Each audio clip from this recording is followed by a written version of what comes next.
안녕하십니까. 덴탈장 이승윤 TV의 이승윤입니다. 잘 지내셨습니까? 오늘도 괜찮은 책이 좀 한 권을 읽게 돼서 책을 한 권 소개하게 됐습니다. 슈퍼리치의 서재에서 찾아낸 부자의 길, 부의 인문학이라는 책입니다. 책 내용이 제가 항상 저는 제 나름대로는 좋은 책이라고 생각을 해서 항상 소개를 해왔는데, 오늘 소개해드린 책도 너무 내용도 좋았고요. 제 고정관념을 너무 탈피하는 내용들이 너무 많아서, 제가 이제 올해가 나이가 사땡이거든요. 사땡인데 44인데, 웬만해서는 이제 어떤 책을 읽었다고 해서 내 생각이 바뀌거나 그럴 시기는 아닌데, 상당히 저자의 내공, 그리고 여기에 나와 있는 책의 내용을 읽으면서 내 생각이 수정이 된 내용들이 상당히 많았습니다. 냉철한 정글의 생존과 같은 세계에서 우리 경제를 바라봐야 되지 않나, 좀 제가 너무 로맨틱하게 경제를 바라보지 않았나 생각도 들고, 인문학적 내용과 부의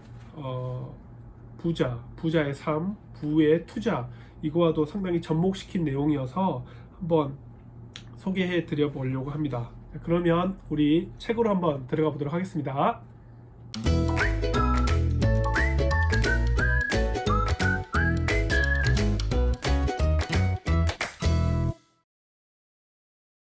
책으로 한번 들어가 보도록 하겠습니다.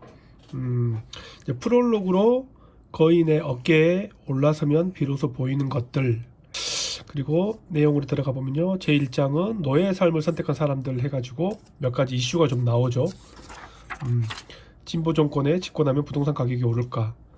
왜 더 오를까? 전략적 사고 없이 무턱대고 열심히 하면 빨리 망한다. 지옥에 가는 길은 선의로 포장돼 있다. 시장은 도덕적 기준으로 보상하지 않는다.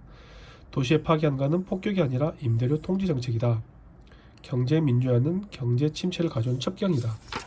그리고 부동산 가격을 움직이는 메커니즘에 대해서 나오고, 반드시 이기는 투자 비법에 대해서도 좀 나오고요. 그리고 투자의 길을 만드는 부의 법칙에 대해서 나옵니다. 그러면 먼저 하나씩 좀 들어가 보도록 하겠습니다. 프롤로그인데요. 진입 장벽이 곧 수익이다. 볼까요? 밑줄을 그을 수밖에 없었어요. 신도시는 상권이 언제 형성될지 아무도 모른다. 제가 개원할 때 신도시에 들어갈 뻔했거든요. 근데 최근에도 상권이 다 안 찼다는 얘기를 들은 적이 있어요. 13년 전인데. 상가는 넘친다. 진입 장벽이 없기 때문이다. 반면에 아파트는 청약 통장과 같은 진입 장벽이 있다. 그러니 돈이 있다고 누구나 분양받을 수 있는 게 아니다. 왜 그럴까? 수요에 비해 공급이 부족하기 때문이다. 그러니 값이 오르는 것이다.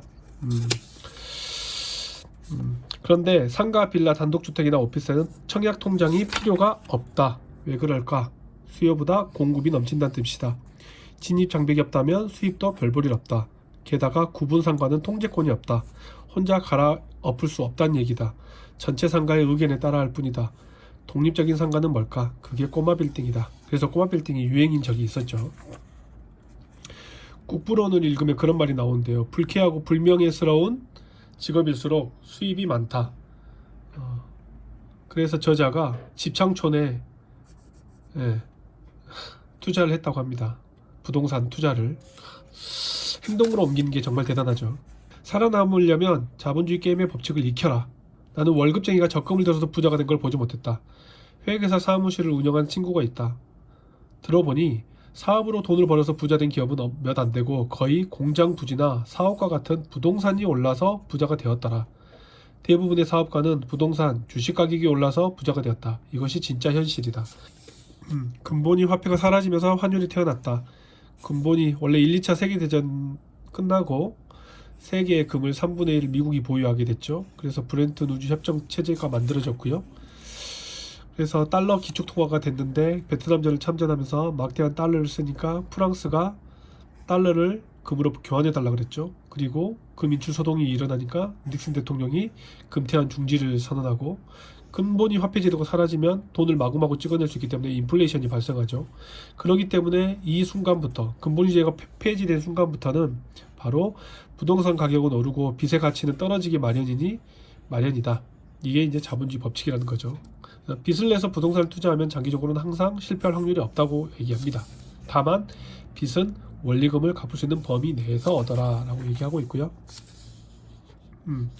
흥미있죠. 자본주의 게임의 법칙을 가장 잘 활용하는 비즈니스가 보험업이다. 보험업은 지금 화폐로 받고 후일 실제 가치가 떨어지는 화폐로 지불을 약속하는 비즈니스다. 종합주가지수가 100에서 2050까지 갈 때 보험업종 주가지수는 100에서 16,700까지 갔대요. 8배나 더 올랐죠. 빚이 많아질수록 돈이 더 많이 생긴다. 지급준비금.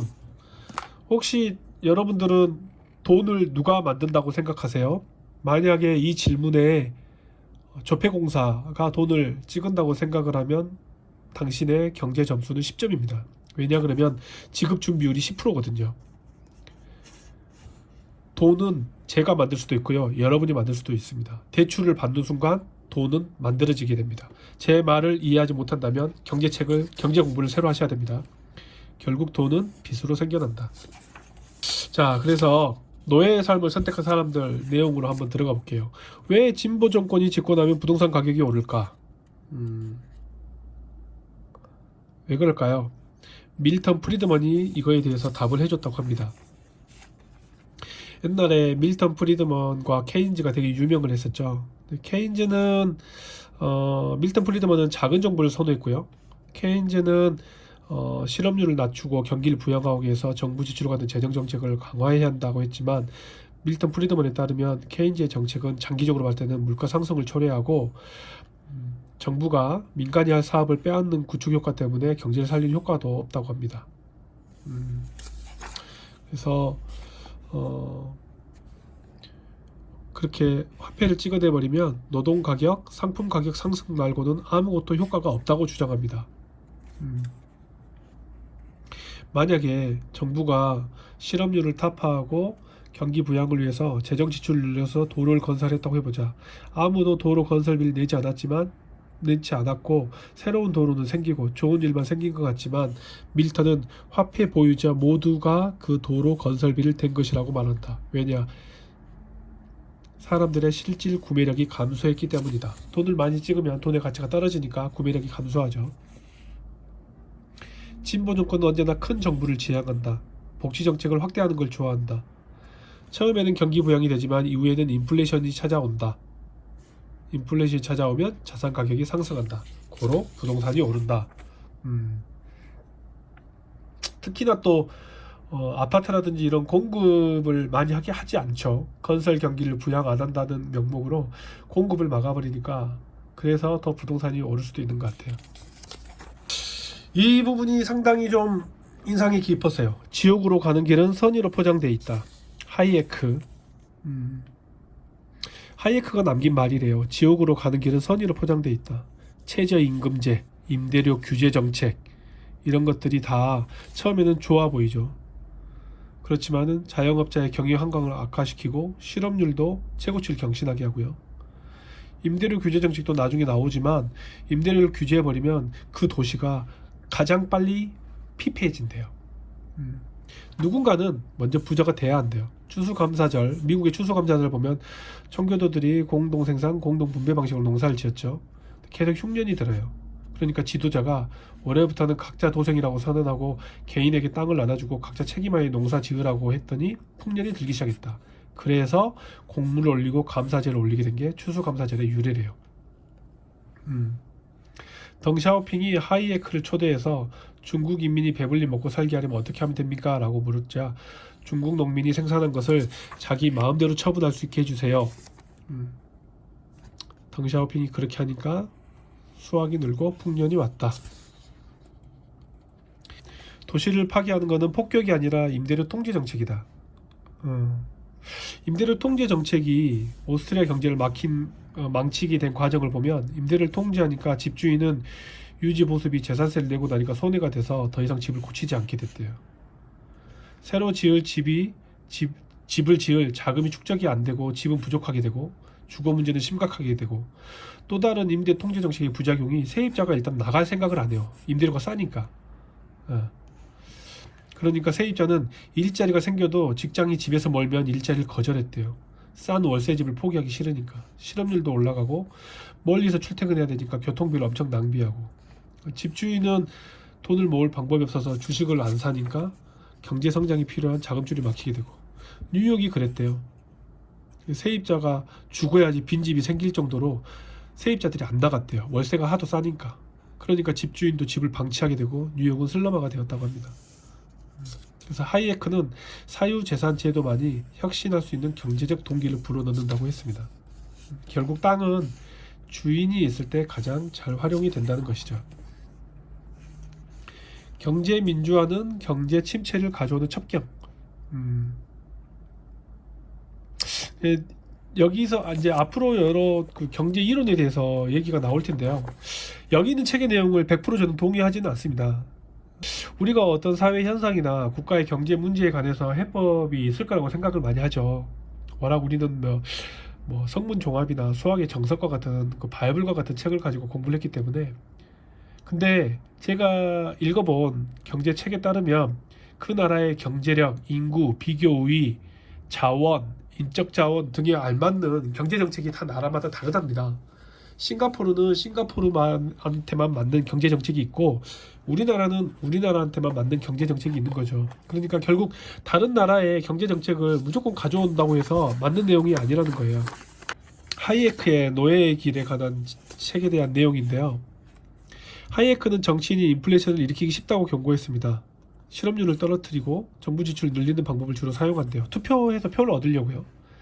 근데 이런 게 인플레이션의 악순환을 빠져들게 할 거라고 분석을 했다고 합니다. 대처는 반대로 하이에크 처방대로 했죠.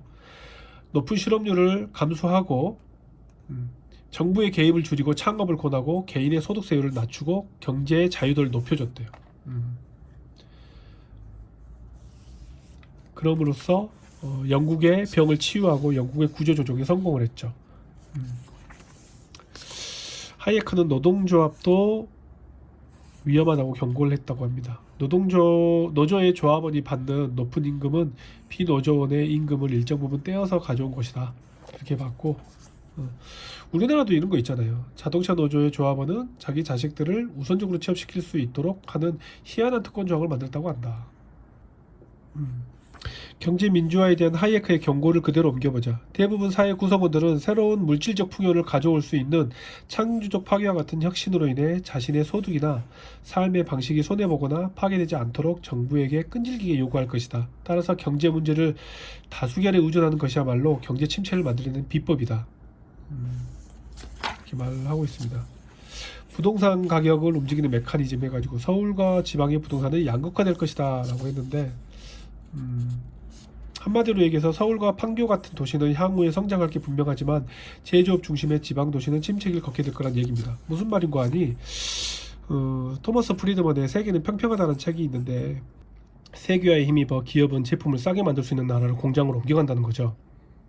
그러니까 제조업 도시는 자꾸 쇠퇴할 수밖에 없죠. 장소는 과거만큼 중요하지 않다. 공장으로 옮겨버리는 거죠. 그래서 전통 제조업은 세계화로 국제 분업이 일어나서 세상이 평평해진 방식으로 진행된다. 그래서 제조업 공장은 미국에서 한국에서 중국 이렇게 가는 거죠. 근데 바이오 기업이나 IT 기업은 비용이 싼 인도나 중국으로 옮겨가지 않습니다. 왜 그럴까요? 그런 산업을 혁신산업이라고 했어요. 아이디어, 특허, 기술과 같은 세계화에도 불구하고 비용의 논리를 따라 옮겨가지 못하는 산업. 왜냐 그러면 이런 혁신산업은 뭉침의 힘이 작용하는 장소에서만 가능하기 때문입니다. 바로 풍부한 인재가 있는 곳, 인재들 간의 지식 전파가 중요한 곳, 그리고 인프라가 있는 곳, 그리고 혁신산업 기반 도시와 전통 제조업 기반 도시는 시간이 갈수록 격차가 커진다고 합니다. 그래서 미국도 그렇죠. 디트로이트 완전히 망해버렸죠. 자동차 공업 도시. 혁신은 공장을 자동화한다고 합니다. 제조업은 경제가 발전할수록 혁신 때문에 경제의 비중이 줄어들 수밖에 없대요. 그러니까 구미, 울산, 지금 뭐 조선업 때문에 잠깐 일시적으로 부활을 했지만 우리나라의 정통적인 제조업 도시는 점점 해체될 수밖에 없고 금융, IT, 바이오, 소프트웨어, 엔터테인먼트 같은 혁신 기업의 이런 기업은 혁신과 아이디어를 만들어낼 수 있는 인적 자원의 그 성공 요인이 있기 때문에 그 도시가 번성할 수밖에 없대요.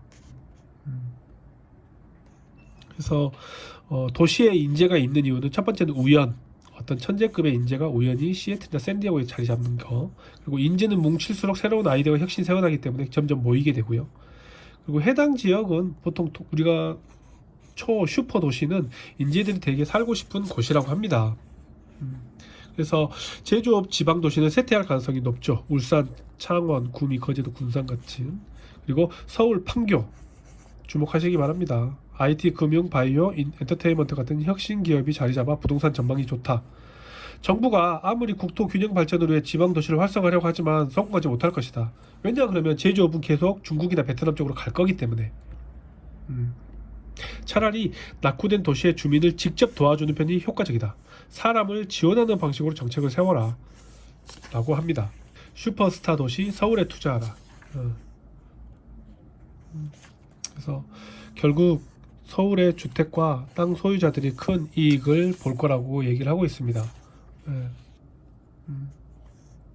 제가 서울에 살면서 막연히 느꼈던 거는 지금으로부터 15년 전인데요. 그때도 저도 그런 생각을 했어요. 그때도 강남 했지만 서울 자체가 강남이 될 것이다. 그리고 강남은 초 격차로 발전할 것이다. 집값이 오를 것이다 라고 저도 생각을 했었거든요. 도시의 승리에서 그 힌트를 얻을 수 있다. 1990년대까지는 교외 도시 중심이었고 2000년대부터는 도시 중심의 인구가 모이는 시기다. 왜냐? 제조업이 몰락하고 지식 기반의 산업 사회로 이동하기 때문이다. 그렇기 때문에 서울에 투자해라. 서울은 세계 슈퍼 도시여서 8위나 한대요. 뉴욕, 런던, 도쿄, 홍콩, 파리, 싱가포르, LA, 서울 꽤 높죠. 토론토, 시카고, 상하이 이렇게 있는데도 워싱턴 있는데도 오사카 상당히 높습니다. 한때 웰빙이라고 전원주택이 유행한 적이 있었는데요. 다 지나간 소리죠.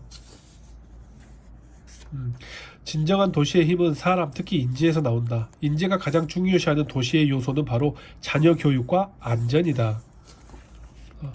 치안이 좋고 자녀 교육시키기 좋은 곳, 좋은 학교, 좋은 학원, 좋은 선생님이 있는 곳. 대충 감이 잡히시죠? 네. 수도권 억제 정책의 한계에 대해서 나옵니다. 정치인들은 수도권 억제 정책의 법을 만든대요. 지방 활성화를 들고 나온대요. 표 얻으려고. 근데 이미 선진국은요 70년대 80년대 수도권 억제 정책을 다 폐기했어요. 영국 같은 경우도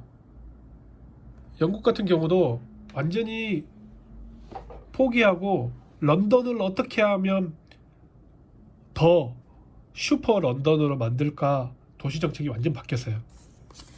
도시 경쟁력이 국가 경쟁력이 돼버렸어요. 도시가 커지고 더 좋아질수록 좋은 인재가 모여들고 좋은 인재가 모여들어야지만 IT, AI, 지식 기반 산업이 발달할 수 있기 때문입니다. 그러니까 멀리 지방을 아무리 우리가 혁신 도시 막 만다고 하더라도 결국은 슈퍼 도시에서 경쟁력이 생긴다고 합니다. 네, 그런 내용이 계속 나와 있고요. 비교 우위론에서도 서울에 집을 사라고 얘기를 하고 있습니다. 요약하면 리카도의 비교 우위론은 제조업은 외국으로 갈 것이고 서울은 본사와 연구소만 남을 것이다. 그래서 서울에 투자한 게 좋다. 여기 또 재밌는 내용이 나오죠. 어떤 사람이 2017년에 진보 정치인이 작심하고 그런 말을 했대요. 헨리 조지가 살아있다면 오늘날 중국식 토지 제도를 찬성했을 거라고 언급한 바 있다. 그런데 중국처럼 땅의 소유권은 국가가 가지고 이용권만 인민이 가지는 방식은 결코 좋은 방식이 아니다. 하이에크 편에서 말했듯이 땅은 주인이 있을 때 더 잘 활용이 되고 실제로 중국도 부동산 거품이 가장 심한데요. 소유권이 없고 이용권만 있는데도 그렇대요. 그래도 부동산 투기는 사라지지 않는다는 겁니다. 마오쩌둥이 국유화하면서 4,500만 명이 굶어 죽었대요. 대약진 운동을 펼쳤는데. 딱 한마디만, 너무 핵심이라서 한마디만 할게요. 인간의 이기심이 세상을 풍요롭게 만드는 엔진이다. 땅값은 그 땅에서 생산되는 상품의 수요와 가격에 따라 결정이 된다. 상가 월세 역시 상가 주인이 마음대로 정하는 게 아니다. 우리가 보기에는 그렇게 보이지만 상가의 수익력에 따라 달라진다. 그 상가에서 얼마나 수입을 벌어들일 수 있느냐에 따라 정해진다. 설사 일시적으로 상가의 월세를 많이 받는다 하더라도 조정이 오고 공실률이 생기면서 조정이 생긴다는 거죠. 그렇기 때문에 뭐 상권이 무너지니까 월세를 적게 받아야 되지 않냐, 이런 논리가 로맨틱하고 달콤한 경제, 이 살벌한 경제 시스템에서 그런 로맨틱한 얘기는 통하지 않는다는 거죠. 차라리 스타벅스처럼 상가 수입에 비례해서 월세가 임대료가 결정되는 게 맞다. 땅값은 언제 올라가느냐? 소득이 늘어날 때, 경제가 성장할 때, 노동 생산성이 올라갈 때 올라간다. 우리가 아파트 값이 지금 폭등이라고 하지만 이 사람의 의견은 이거예요. 경제가 그만큼 성장했고 돈을 많이 찍었다. 그만큼. 그렇게 얘기를 하는 거예요. 집값은 투기꾼이 올리는 게 아니다. 경제 상황이 집값이 오를만하게 되었기 때문에 오르는 것이다. 호황일 때 토지 소유자가 노동자보다 돈을 더 많이 번다. 반대로 불황이면 노동자의 고통은 이루 말로 할 수 없다. 분양가 상한제, 집값을 잡는 효과가 있을까요? 프랑스 대혁명 때 우유 가격을 강제로 반으로 내렸는데요. 우유를 팔아서 손해를 보자 젖소를 다 죽여버렸대요. 목축업자들이. 그러니까 우유 생산량이 줄고 우유값은 더 폭등했대요. 이에 젖소의 사료값을 반으로 내리면 되지 않냐고 생각해서 사료 가격을 반으로 내렸더니 차라리 사료 생산을 중단해버렸대요. 그 바람에 사료값은 폭등했고요. 물론 이거를 주택으로 적용을 해볼까요? 정말 다가구, 일가구 다주택자 때문에 집값이 오르는 걸까요? 이 내용을 보면 다주택자가 세금을 내야 하는 건 당연하고 사회적 책임을 가져야 하는 건 마땅하다. 근데 집값의 상승의 주범일까? 애덤 스미스가 150년 전에 이와 비슷한 곡물의 중간 상인에 대한 비난이 근거 없음을 경제 원리로 설명했는데요. 그걸 보면 곡물의 상인이 자신이 먹고 쓸 수 있는 양보다 더 많은 곡물을 매점 매석해서 곡물의 가격을 올리면서 부당한 이익을 가로채 최종 소비자인 시민들에게 피해를 준다고 오해를 샀는데, 그래서 농구만 곡물을 살 수 있도록 규제를 했더니 곡물 생산량이 더 줄어들게 됐다고 합니다. 농업 생산에 투자하는 자본의 투입량이 줄어들어서. 경제 원리를 무시한 선의 조치가 오히려 비극적인 결과를 낳는다고 합니다. 선진국은 일가구 다주택자를 규제하지 않는데요. 만약에 이렇게 일가구 1주택만 소유하도록 법을 만들면 여유 있는 계층이 집을 이제 사지 못하기 때문에 우리나라의 주택 공급수가 줄어든대요. 주택 매물과 전세 물량이 급감하게 되고 전세값과 집값이 폭등하게 된다고 하네요. 일가구 1주택자는 주택 건설에 자본을 대는 장기적인 주택 공급자의 역할을 한다고 합니다. 좀 고정관념과 다르죠. 장기적으로 볼 때 일가구 다주택자가 집의 수요와 공급의 균형을 이루게 해주어 집값을 안정시키는 역할을 한다라고 얘기를 하고 있어요. 정치인이 왜 분양가 상한제를 하려고 할까? 표를 얻기 위해서다. 그 이상도 그 이하도 아니다. 예. 특히 이제 좀 내용이 좀 어떠셨어요? 뭐 다주택자도, 그러니까 결국은 이분은 냉철한 경제 시스템에 인위적으로 개입하지 말라는 거예요. 가격이 됐든 뭐가 됐든 부동산이 됐든 저절로 물 흐르듯이 평형을 찾아가니까 집값이 너무 올랐다. 오르니까 오를만 하니까 올랐다는 내용이죠. 그래서 부동산 가격의 메커니즘까지만 좀 봤는데요. 3장에서 이제 주식 투자법에 대해서 나오거든요. 근데 상당히 많이 들어본 듯한 말들이 많아서 사실 좀 넘어가려고 하고요. 제일 마지막 4장에 투자의 길을 만드는 부의 법칙에 대해서 잠깐 나오는데, 보면 왜 다들 강남에 못 살아서 안달일까? 애덤 스미스는 도덕 감정론에서 사람은 결국 과시하려고 부자가 되려고 하는 이유가 과시 때문이래요. 그렇기 때문에 강남은 앞으로도 계속 인기 폭발일 것이다, 그런 얘기를 하고 있고요. 선진국과 이머징 마켓, 어디에다 투자할 것인가? 영원한 성장을 만드는 기반은 결국 기술이다. 근데 이머징 마켓에는 기술이 없다. 단지 싸기 때문에, 인건비가 싸기 때문에 제조업이 발달하고 일시적으로 경제가 성장할 수 있지만 한계에 봉착할 수가 없다. 결국 지속적인 성장은 선진국이다. 결국 주식은 선진국에 투자해라. 뭐 이런 말 나오고요. 2대 8의 법칙, 파레토. 아주 우량주, 다국적 기업 일부에만 투자를 해라. 우리가 좋아하든 말든, 동의하지 않든 세상은 결국 그렇게 흘러간다. 중산층은 사라지고 부자와 극빈층으로만 나뉠 것이다. 이런 얘기도 하고 있고요. 결국 부자 동네랑 부자 동네 바로 옆에만 부동산 투자하라고 얘기를 하고 있습니다. 주식도 그렇고요. 돈에 벌고 싶으면 혁신 기업에 투자해라. 혁신은 결국 인재다. 인재가 많은 곳은 결국 도시. 부동산도 그렇고 또 다시 반복되는 말입니다.